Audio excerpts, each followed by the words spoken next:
All right, Jesse on fire. Welcome back. So that was quite the performance from Khamzat Chimaev. I guess we have our questions answered on who the best grappler in the history of the UFC is now. I mean, that's like I don't even think that's up for debate. Oh, never mind. This just in. Sean Strickland had some thoughts on that. We're gonna go through that because I am just going to say on the front side before I show you what Sean said. Sean, I cannot win that fight. It can't. I can't. I mean, listen. I'm a I like watching Strickland fight. I think he says funny things online, but there is no scenario where he beats Khamzat. It's not. I honest to God do not think that is a possible thing that can happen. But we're gonna get into that a little bit later when we show what he said and why I say that. So Khamzat becomes the champion. He absolutely dog walks Dricus Du Plessis. And oh, what's this? Wait, hang on. What are we looking at over here? What are we looking at? Oh, UFC champion Dricus Du Plessis smashes 5 consecutive BJJ black belts in a row. And spoiler alert, guys, he wins all of them by submission. Okay. To put into perspective how good Khamzat Chimaev is, that is where I want to start the conversation because I have now been hearing everybody talk about how Dricus is got exposed as having no grappling. Like that's what happened last night. And I never understand. I never understand. How many times have I said this? For people who've been watching my MMA stuff for years, I realize like I do, like I do some MMA stuff, but I do a lot of other stuff now. But for the first 4 years of my career, all I did essentially was combat sports and, the stuff around it. And how many times have I said that I never understand how people discount the opponent that the person is facing when they're assessing how good someone is?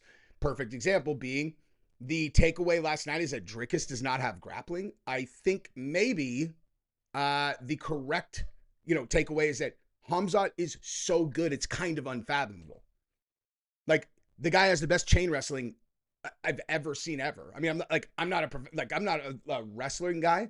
I'm a purple belt in jiu-jitsu. So like I know what I'm looking at. It's like, dude, the guy he's a I don't even know what the right metaphor is. He just moves. There's nothing people can do to get him off. And here's another thing that I want to talk about. Very important about Khamzat Chimaev. What people thought about it going in, and what is now the reality of him going forward when you're handicapping his fights. Also, by the way, to the people in my live stream who talked me out of betting $1,800 on Dricus, thank you guys. Thank you. Genuinely. That would have been, $1,800 less fun this morning. I just obviously I underestimated how good Khamzat was. Because I'm not going to say that I overestimated how good Dricus is. Dricus is a fantastic fighter. And again, the reason that we have this up on the other screen is because the narrative that the guy doesn't have grappling is so dumb and easily disproven that I don't know what else to say. I mean, now there's also the conversation, which is the more broad conversation about grappling and mixed martial arts. And, wrestling and jiu-jitsu are not the same. They're not the same, right? I would say this would be my educated opinion on wrestling and jiu-jitsu's relationship with each other. Okay. A person who is a fantastic wrestler going into jiu-jitsu, okay, is going to have a tremendous advantage, and they're going to be able to implement techniques that will make them an incredibly formidable person to compete against in, submission grappling. A person who has a jiu-jitsu background, who has primarily played from the bottom, not focused on takedowns, and is great at, attacking from the bottom, and there's certain styles of jiu-jitsu where when you put them into a wrestling environment, that shit doesn't help them. You know what I mean? Like if, you've got a sick De La Riva and you got, you like to operate out of X guard, that is not going to help you at all when it comes to wrestling. Like now you guys are standing and you guys are going to compete for who's going to take the other person down. All of that technique that you are transitioning from jiu-jitsu does not translate to the art of wrestling, where wrestling translates 100% over to competition jiu-jitsu instantaneously.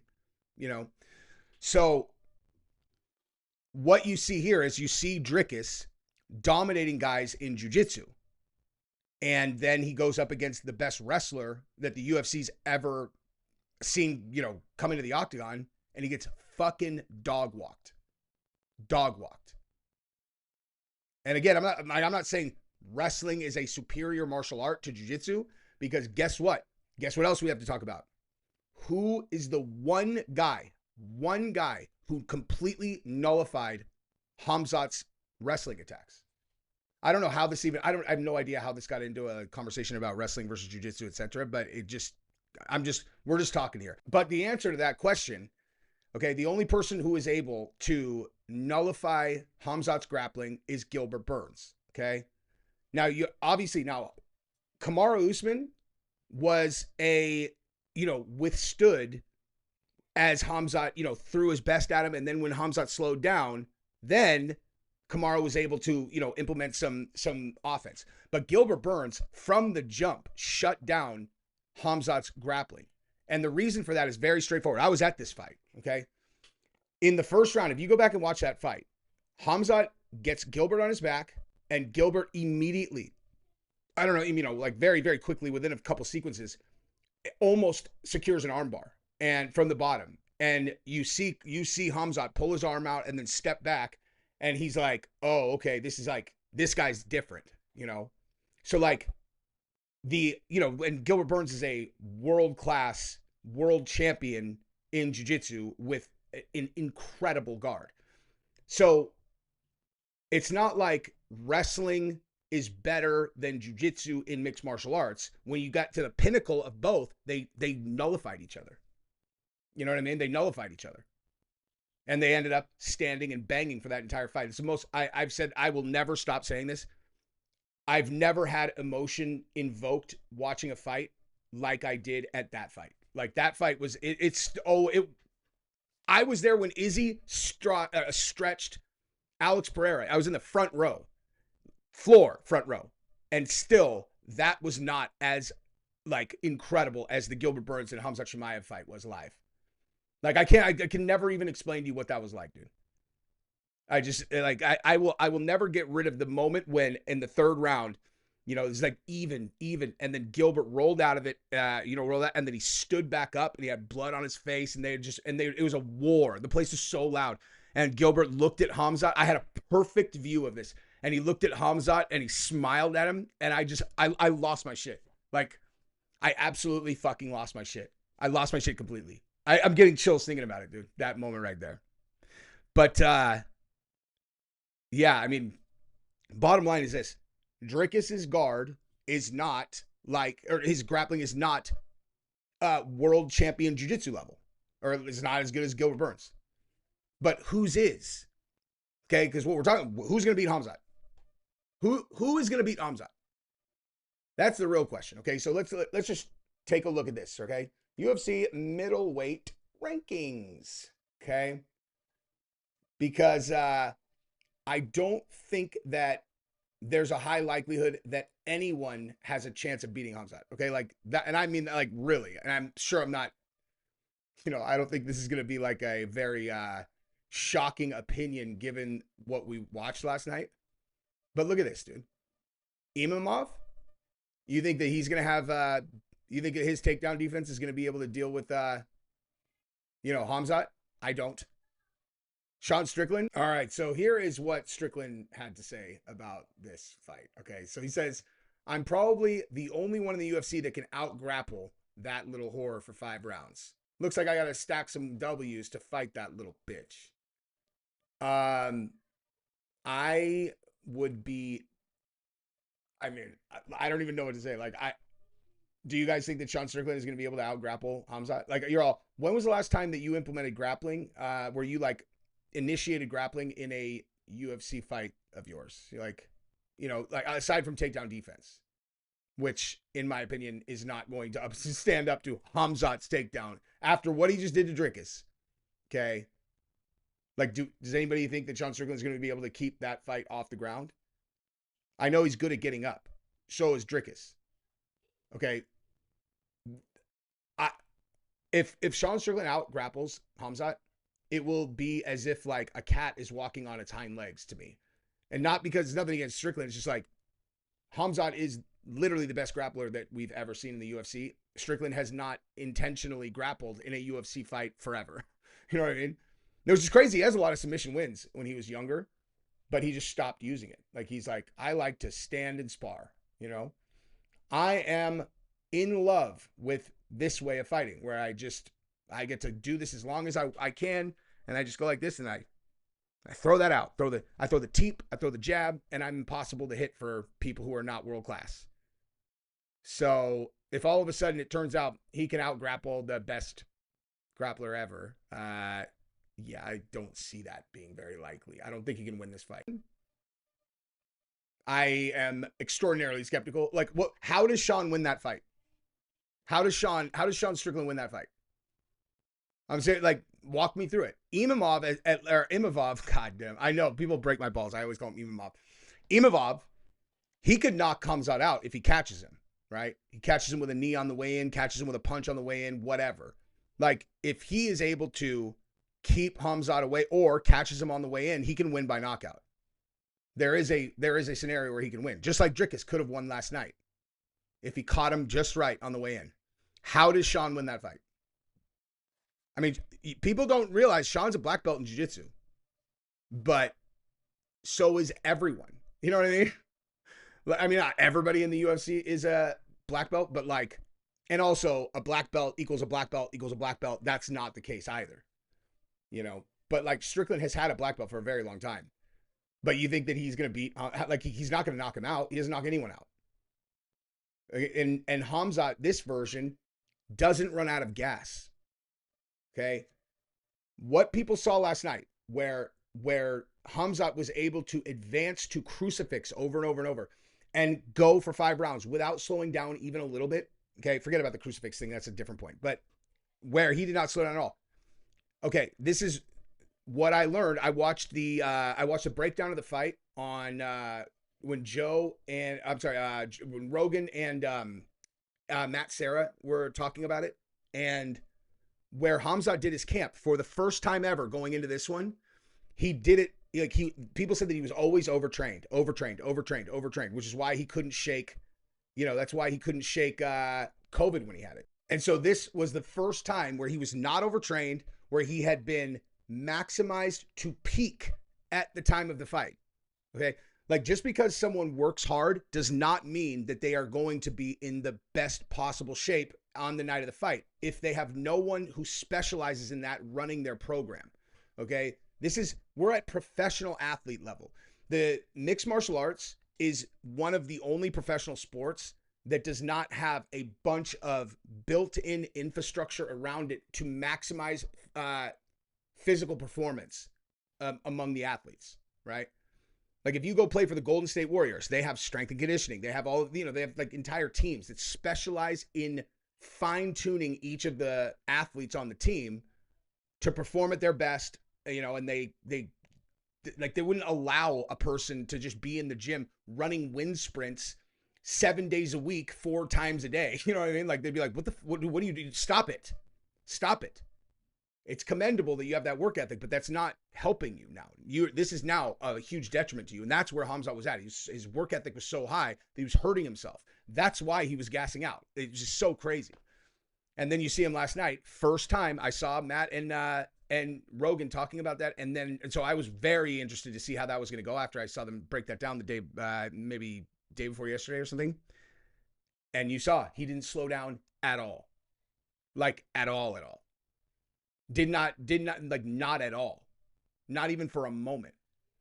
And yes, he was in dominant positions, and he was able to leverage his own weight to make Dricus work much harder than he was, but he's still working, Now, you get somebody into a crucifix, and you're just going like this. Obviously, that is not using a lot of energy. But, I mean, he was working. And so what you have now is you have Khamzat minus the gas tank concern. And that will be the case going forward. There's like, why would he go back? Like, this is the first fight that's gone past the first round where he had no cardio issues. He's fucking, dude, he's training with that team, And so if he can't slow down, how does Sean beat him? He doesn't. That is the lock bet of the century, dude. Okay. I will make the $1,000 I lost on Dricus back last night betting on Khamzat against Strickland, even though he'll probably be a 4-1 favorite. You know, now Izzy, I mean, if Izzy can, you know, can string a win or two together and they give him a shot at Khamzat, I would love to see that fight. Well, you know, he has the ability to knock him out if he catches him just right. But Khamzat does not give people the opportunity to catch them because he just is on them so fast that before they even have the opportunity to try to get something off, he's not giving them looks. Like that's something I noticed last night as well, is a lot of guys who are, you know, they're high level implementing the same strategy, which is, you know, they're setting them up with punches so they can shoot. Like ultimately they want to attack the legs. Well, they spend more time on the feet really trying to establish the striking game so that then they can, you know, distract them and then, you know, shoot the legs. But what you end up doing in that, if you take that strategy, is you start giving people more looks at what you're doing so they can time you better, right? It's like, okay, well, this is now the 5th round. You've shot on me 8 times. 8 times I've seen you kind of set your strikes up. And so I'm starting to get your timing down, which makes it way more likely that I can land a massive shot on your way in. You know, Khamzat doesn't do that. Like Khamzat is just like, he just literally is like, and then he's in. And the way he shoots too, it looks very challenging. Like I want to slow it down and see exactly what he's doing with those shots, because it also looks like he's exceptionally challenging to catch with anything significant on the way in. There were a couple shots where Dricus went all the way for it and he missed, but like it was close. Now the other thing, oh wait, I'm sorry. Let me keep going through this. Okay, so DeRitter, no, this is an interesting fight, very interesting fight actually, right there. I'll be very interested to see how that goes. But again, I think Khamzat dog walks everybody. And again, I don't think I have recency bias here, dude. I'm saying I just watched him take a guy who ran through an entire competition black belt jiu-jitsu team, submitted all of them, and it made it look like he had no grappling skills. I'm probably going to title the video something about, you know, oh, Dricus has no grappling. Is that clickbaity? Kind of. But this is exactly what the video is about, is how that's not true. It's absurd. He has fantastic grappling. So, yeah, it's just wild, dude. Like, I mean, the whole thing, for it to have gone like that was wild. Now, I also want to talk about Dricus. So, Dricus is this incredibly strapping, good-looking gentleman. So good-looking, in fact, that when he kissed his coach, all of us are like, oh, he must be gay. I mean, I'm obviously joking about him being gay. But, like, he's good looking. He's super smart. He's got an incredible long-term, you know, like long game mindset. He's charismatic. He's smart. He baited Sean Strickland into spazzing out multiple times. Like that, you think that's not strategy? He completely baited him in. And I watched Lucas Tracy's video this morning. And he said that Lucas Tracy has a fucking great channel, by the way, guys. Just, I mean, you know, I don't know. Some people on fucking YouTube, their approach is like, I don't know. Like they try to like, I don't know. They think that like if you draw, you know, like point attention to like competing channels, that's like, I don't know. For me, there's plenty of fucking views for everybody. And so if I like someone's content, I will fucking tell you I like their content. And like, there was a long time where I didn't watch his channel, you know, just when he was on the way up, I just had never watched it. But he's fucking talented, man. That kid's he's got a bright future. If he wants to do this, you know, if he wants to do this.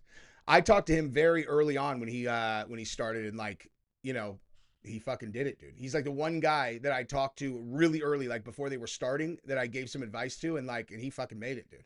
But he made it because he's not because of anything I told him, except for I literally gave him one tip that probably helped him like psychologically as he was building. But aside from me, he built himself on talent. He's fucking talented. Anyway, what he said though was he said he didn't understand why Dricus hadn't taken off with the masses, and I completely agree with that. Like I hadn't really thought about it until he said that, but like it's true. Like he's like, maybe it's because he's South African or something, you know? Like if he did the exact same things that he was doing except he had an American flag draped over him, he's probably a huge star. I actually think that's what it is. And I literally just thought of that right now.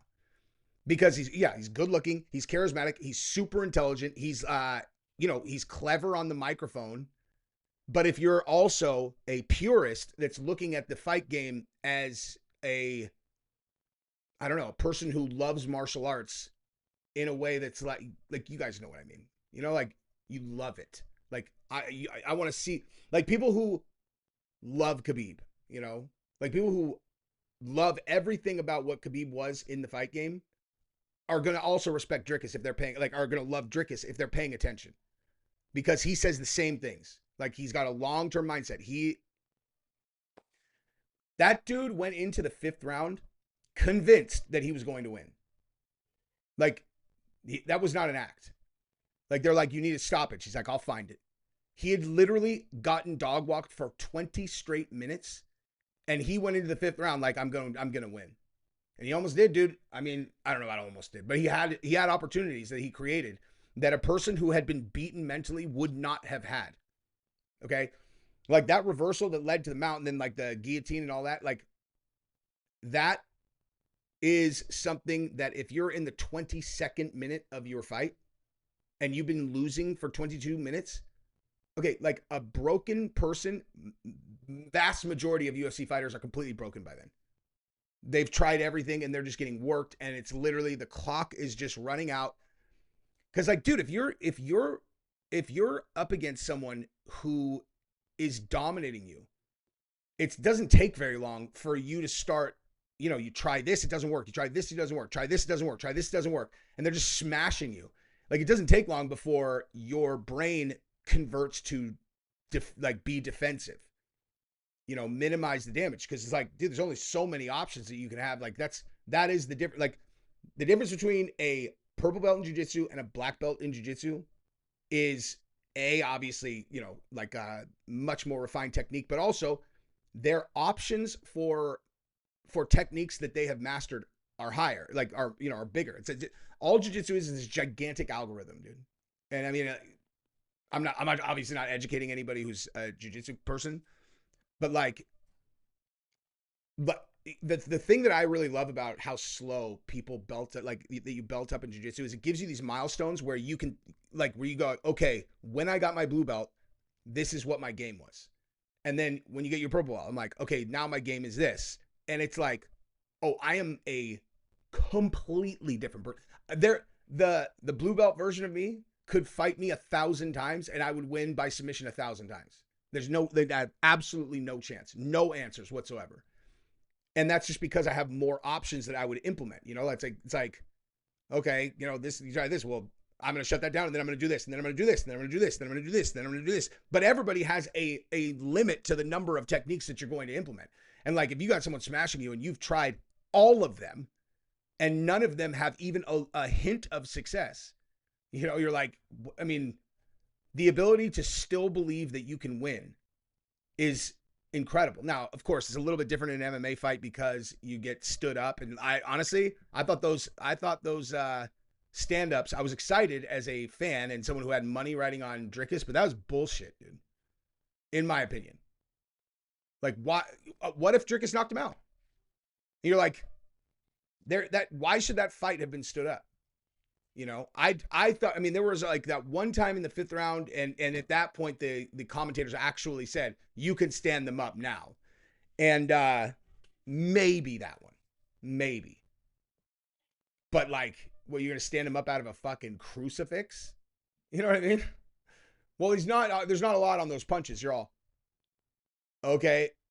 He has literally isolated both of his arms and he has trapped them. And now he is lightly punching him in the face. It's like, yeah, you're not standing someone up from a fucking crucifix.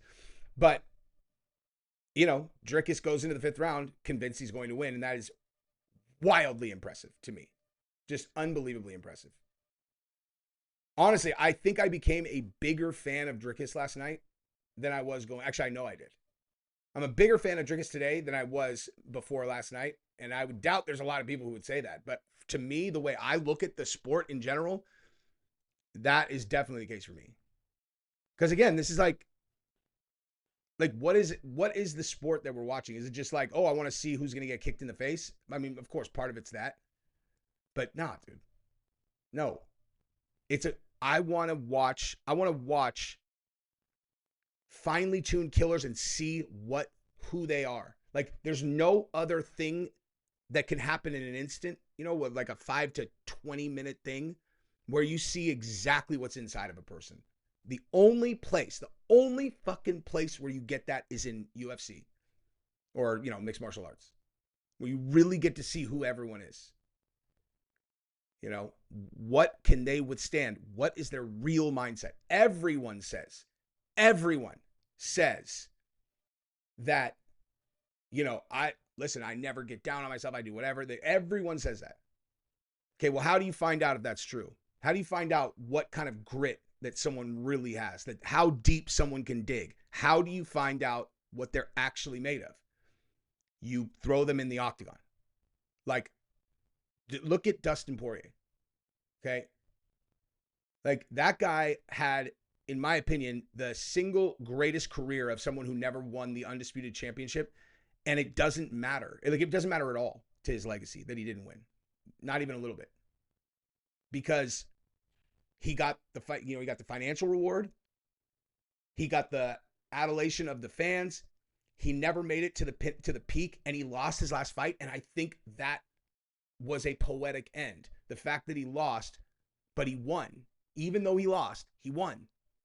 Even though he won.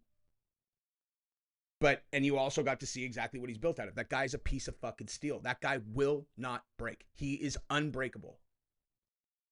Unbreakable, dude. There's no amount of pressure you can put on that guy where he will wilt or break. Now, he can be knocked out, of course, and he can get strangled, which is just an elite martial artist knowing there is no way out of this. I'm either going to get my arm shattered or I'm going unconscious.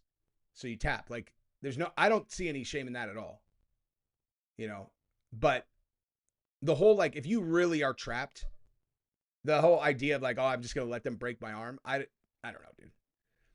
I respect it if you're fighting your way out. You're really, you're still actively trying to escape in one way or another, but just like, oh, I'm trapped and I'm not going to tap. I don't understand that personally. But again, listen, they're fucking guys that, they're guys in my academy that roll like that. They won't tap, and they end up hurt sometimes. I'm talking like the elite guys, I'm at, I'm sure that most of you guys know this. I'm at Six Blades in Austin. And our team has, we have the current, probably, if you take Gordon Ryan off the board, Victor Hugo's the #1 grappler in the world. I got my blue belt from him, and then we got we have Felipe Costa, world champion, multi-time world champion. I think he's definitely won Nogi Worlds, and he got third at ADCC. And we got a bunch of other guys that are like, world-class guys. And a lot of them, they won't tap, dude. Which is nuts to me. But I'm just saying, like, to me, that's not breaking in the way that I mean it, Now, 26 minutes in, let's talk about the rest of the card real quick. And I very much want to talk about the Aaron Pico fight, okay? So, here's the thing, okay? I did not realize how good that guy was. And I'm talking about Aaron Pico, who got, like, that was one of the most horrific knockouts I've ever seen. Like, he was out for so long. And I hear myself repeating myself when I talk about UFC, that, like, I've said this a million times, but the thing that you see in person that you do not see on television is how fucked up guys are after the fights, because they really don't focus on that. The UFC, like, the production is very intentional of not shining a light on the damage, the immediate aftermath damage that guys take. Because when you're live, you just see there's like guys that are down for a long time. And like as they're picking them up, they're like literally, they are so fucked up, and I think that Aaron Pico one live must have been terrifying, because he was out for a long time, dude. He was out for a really long time. An absolutely full throttle, perfect elbow to the temple like that, with him moving forward, that was crazy. But I wanted to say, like, as it relates to that fight, first of all, Lerone Murphy, that dude is going places. He has to get the next title shot. He has to get the next title shot. How would he not? How would he not get the next title shot after that? They made him the co-main event, and he stretched Aaron Pico in one of the most devastating knockouts ever that was perfectly executed. And the other thing that's very impressive about that, on the Lerone Murphy side, is he called exactly how he was going to do it. He's like, I'm going to use his aggression against him, which is exactly what he did.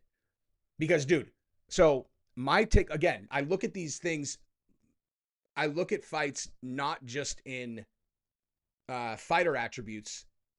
I look at them in terms of like, what has this dude demonstrated in his past in terms of how he performs in different situations. So like the reason I say that, Aaron Pico in his debut, one of the most hyped guys ever, if not the most hyped guy. And he got starched in the first minute, actually.